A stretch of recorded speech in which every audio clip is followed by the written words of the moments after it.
Smart મીટરના વિરોધ વચ્ચે સુરતમાં ડીજીવીસીએલ દ્વારા સ્માર્ટ મીટર લગાવવાનું શરૂ કરવામાં આવ્યું હતું। 20 સ્માર્ટ મીટર વચ્ચે ડીજીવીસીએલ દ્વારા એક ચેક મીટર લગાવવામાં આવી રહ્યું છે। લોકોની સમજૂતીને લઈ સ્માર્ટ મીટર લગાવાઈ રહ્યા છે। 15 થી 20 દિવસ બંને મીટરનું રીડિંગ તપાસવામાં આવશે। ગ્રાહકોને બંનેનો તફાવત બતાવવામાં આવશે।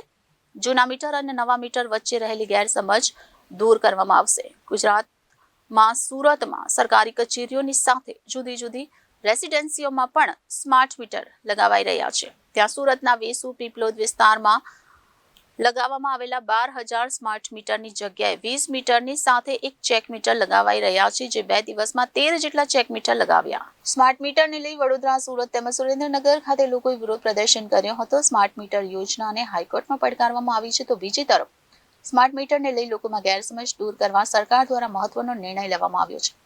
સ્માર્ટ મીટરના વિરોધ વચ્ચે સુરતમાં સ્માર્ટ મીટર લગાવવાની કામગીરી શરૂ કરવામાં આવી છે। 20 સ્માર્ટ મીટર વચ્ચે ડીજીવીસીએલ દ્વારા એક મીટર લગાવ્યું છે। લોકોની ગેરસમજ દૂર કરવા ચેક મીટર લગાવવાનો નિર્ણય કરવામાં આવ્યો છે। 20 દિવસ સુધી બંને મીટરનું રીડિંગ ચેક કરવામાં આવશે, તેમજ 20 દિવસ બાદ ગ્રાહકને બંને મીટર વચ્ચેનો તફાવત બતાવવામાં આવશે।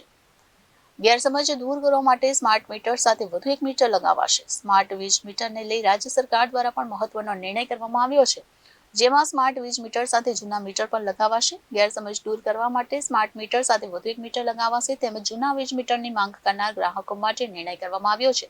સતત લોકોનો સ્માર્ટ વીજ મીટર સામે વિરોધને લઈ આ કાર્યવાહી કરવામાં આવી છે। ત્યાં સ્માર્ટ મીટરના વિરોધ વચ્ચે સુરતમાં ડીજીવીસીએલ દ્વારા સ્માર્ટ મીટર લગાવવાનું શરૂ કર્યું છે, જેમાં 20 સ્માર્ટ મીટર વચ્ચે ડીજીવીસીએલ દ્વારા એક ચેક મીટર લગાવવામાં આવી રહ્યું છે અને લોકોની સમજૂતીને લઈ સ્માર્ટ મીટર લગાવાઈ રહ્યા છે। 15 થી 20 દિવસ બંને મીટરનું રીડિંગ તપાસ કરવામાં આવશે અને ગ્રાહકોને બંને વચ્ચેનો તફાવત પણ બતાવવામાં આવશે, જેમાં જૂના મીટર અને નવા મીટર વચ્ચે રહેલી ગેરસમજને દૂર કરાશે। આમ સુરતમાં સરકારી કચેરીઓની સાથે જુદી જુદી રેસિડેન્સીઓમાં પણ સ્માર્ટ મીટર લગાવાઈ રહ્યા છે। તેમાં સુરતના વેસુ પીપલોદ વિસ્તારમાં લગાવવામાં આવેલા 12,000 સ્માર્ટ મીટરની જગ્યાએ 20 મીટરની સાથે એક ચેક મીટર લગાવાઈ રહ્યા છે। આમ 2 દિવસમાં 13 જેટલા ચેક મીટર લગાવ્યા। અમે લોકો અઠવાડિયાનું રાખેલા છે કે અઠવાડિયા પછી ક્રોસ ચેક કરીશું કે ખરેખર ડિફરન્સ કેટલું છે, એ બધું તપાસ કરીશું, પણ કન્ઝ્યુમર પણ એ જ પોતે ઓબ્ઝર્વેશનમાં લઈ શકે છે। આ ખૂબ જ મોટી કામગીરી કહી શકાય એવું માને છે। ગ્રાહકોને જે અસંતોષમાં ખૂબ જ મોટી કામગીરી આ પગલું કહી શકાય। હા, પણ આપણે તો ગ્રાહકને સંતુષ્ટ કરવાનું એ જ ઉદ્દેશ્ય છે ડીજીવીસીએલનો।